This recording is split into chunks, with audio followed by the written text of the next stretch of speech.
Good morning, everyone.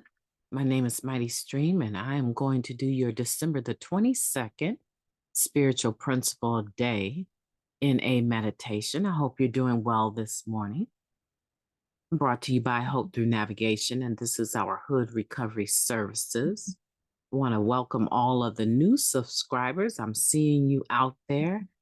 I think there's a person by the name of Nick and Roslyn and a few others. I just want to thank you for joining our small community of recovering individuals that come together and do the meditation. I enjoyed this, so I hope you will too.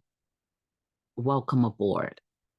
Okay, the title of the meditation, I'm brought to you by Hope Through Navigation, and this is our Hood Recovery Services. If I didn't say that piece, you can reach me at recoveryofhope21@gmail.com. I was getting ahead of myself there. I was just so excited to see new subscribers and just wanted to say welcome. The title of the meditation is Rediscovering and Redefining Joy.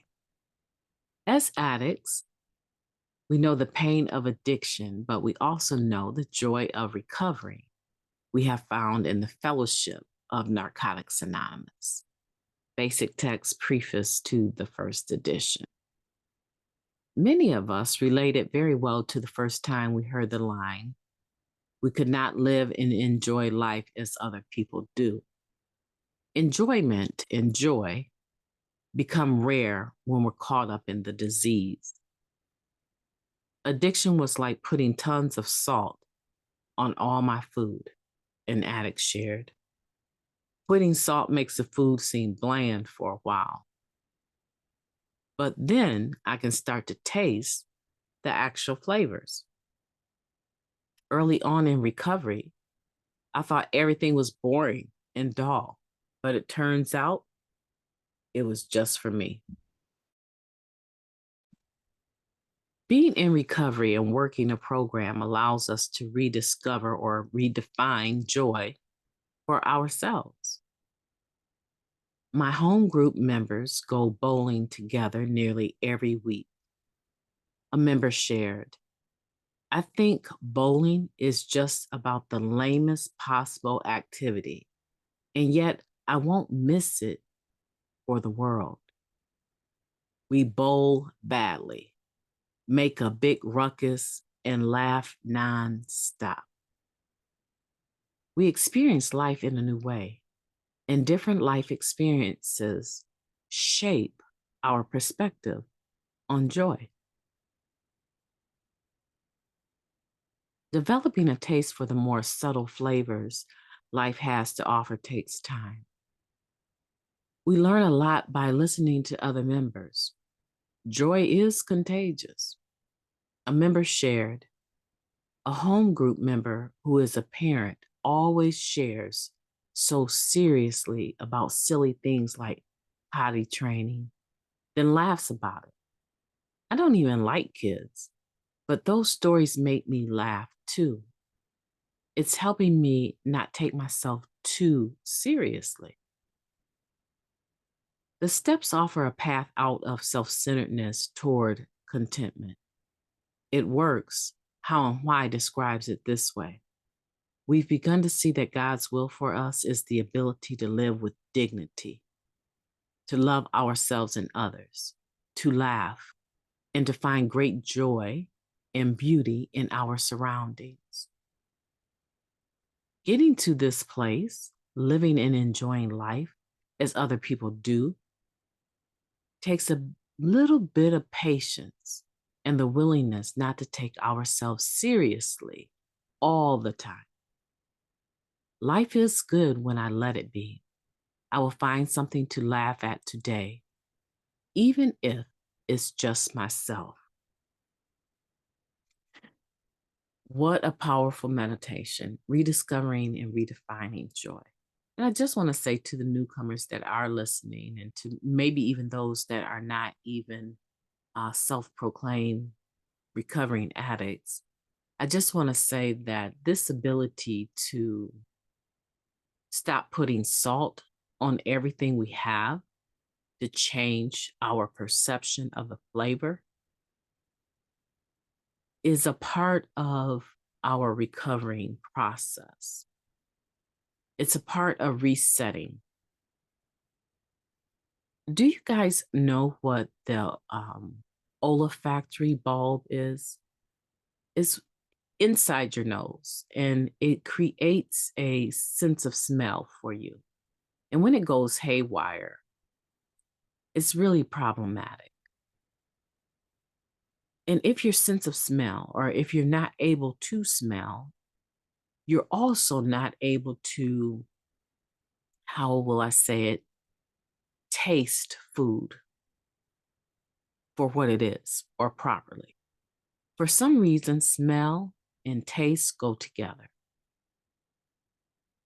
So what I found with this, I call them hallucinations, but they're olfactory hallucinations, meaning that I go through periods of time where my sense of smell is completely off.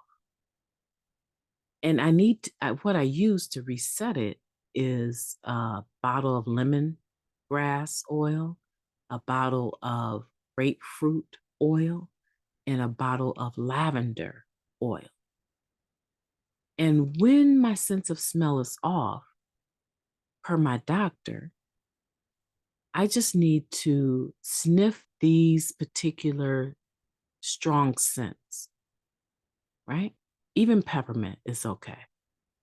And I switch between the different smells to reset my olfactory bulb. And within a day, generally speaking, of doing this periodically throughout the day, my sense of smell restores itself. And then my taste buds begin to taste things, right? Sometimes sometimes what I'm saying is we need to reset our sense of smell, and our taste buds will also be reset. And in recovery, we are no longer finding joy. In other words, enjoying the smell of active addiction. And how many of you can relate to this? Active addiction has a scent. Have you ever heard people talk about that old people smell? It's kind of like a mix between when things have been sitting in drawers too long or have gotten a scent of mustiness to them. People say old people smell, not that the person smells like that, but they've accumulated so many belongings that it's in the air, right? That's a lot different than active addiction smell, right?